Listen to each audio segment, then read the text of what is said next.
Bismillahirrahmanirrahim. Assalamualaikum warahmatullahi wabarakatuh. Welcome back to the English class. So, how are you today? Are you excellent conditioned? Are you in a good condition? I hope so. And today I decided to share you this video because the Zoom meeting, I don't think that's effective for you because some of you cannot join the Zoom meeting due to the poor connections or something about in your gadget. So I think begin now I will share some video to explain the material. So I hope you stay awake. Please do not sleep while you listen to me or while you watch this video. Oke, semuanya please stay awake, tetap bangun, jangan sampai ketiduran. Please understand this video well. You can write on your book also. Silahkan bisa dicatat di buku kalian supaya lebih meresap nanti materi hari ini. Right, so today we'd like to talk about future plans, which I already told you 2 weeks ago before the midterm test. Tapi kemarin Ustazah hanya menyampaikan 2 hal, yaitu present continuous dan juga would like to. Tapi hari ini Ustazah akan menyampaikan 4 features, 4 cara menggunakan future plans. Yang pertama adalah kita bisa menggunakan simple tense. Yang kedua kita bisa menggunakan present continuous. Yang ketiga be going to, dan yang keempat adalah will. Kayaknya kalian lebih familiar sama be going to sama will ya. Nah, nggak apa-apa, ini kita menambah ilmu lagi. Sudah kasih tahu kalau ternyata simple tense sama present continuous juga bisa digunakan untuk expressing future plans. Oke, kita ke present tense dulu. Simple tense dulu. Nah, kalau simple tense ini kayaknya pernah diajarin kali ya di SMA. Di SMP kemarin. Ini basic banget. Jadi subject plus verb. Contohnya, Ustazah kasih contoh di sini, verbnya bisa berubah-ubah tergantung subjeknya. Kalau subjeknya tuh jamak, kita contohnya jamak dulu ya. Kalau dia jamak, berarti we go to school every day. We go to school every day, go ini tetap karena dia jamak. Kemudian kalau misalkan dia itu tunggal, verbnya berubah ada s-nya atau is-nya tergantung kata kerjanya ya. Kalau she berarti she goes to school every day. Kemudian yang kedua, dia itu biasanya digunakan untuk talk about routine, also routine in the future. Jadi gak cuma rutin biasa, ternyata dia juga bisa digunakan untuk rutin di masa depan. Rutin di masa depan itu contohnya kayak scheduled event atau something is scheduled in the future. Contohnya transportation such as plane, train, kemudian ada misalkan restoran, jadi dia buka jam berapa, atau dia juga bisa TV shows yang udah pasti jadwalnya di TV. Nah, sesuatu yang seperti itu kita bisa pakai simple tense. Alright, for example, the restaurant opens at 6 p.m. Saat kamu mengatakan ini, itu belum 6 p.m. ya.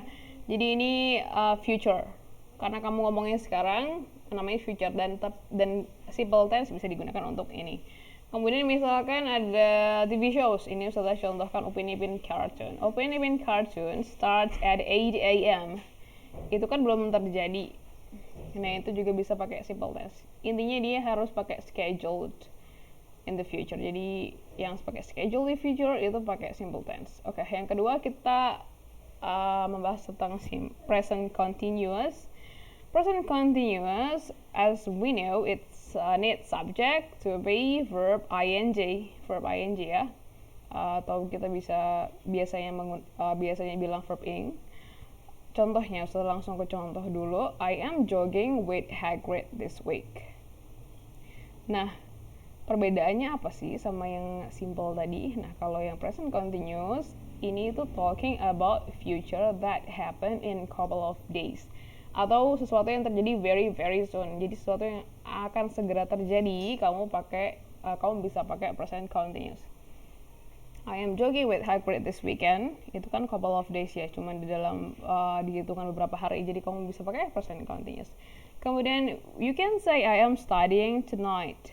Itu artinya kamu berencana untuk belajar malam ini, ya, short future atau near future. Jadi masa depan yang singkat. Kemudian yang terakhir adalah I am playing football next week.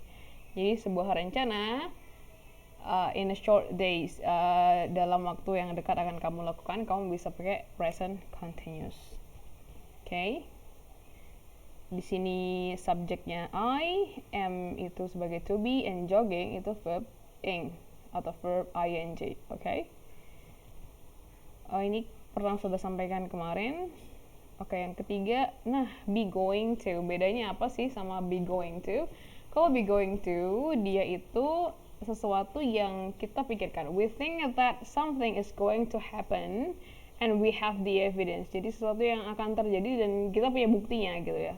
Bukti di sini apa? Coba kita lihat dulu susunannya dari be going to sentences. Ada subject, to be, going to, and infinitive. Sudah jelaskan, infinitive di sini adalah bentuk dasar dari verb atau bentuk dasar dari kata kerja. Contoh kalimat, I am going to study English next month in England. Kalau ada orang yang bilang kayak gitu, artinya dia udah punya bukti bahwa dia benar-benar akan berangkat ke England untuk belajar. Misalkan dia udah beli tiket ke Inggrisnya, ya, atau dia udah daftar di sebuah universitas di Inggris. Nah itu kalau orang ngomong kayak gitu berarti bener-bener dia akan berangkat dan tidak ada yang dipertimbangkan lagi gitu ya. Nah, infinitive di sini adalah study. Jadi bentuknya tetap verb bentuk dasar study. Jadi nggak ada tambahan es, nggak ada tambahan ed gitu ya.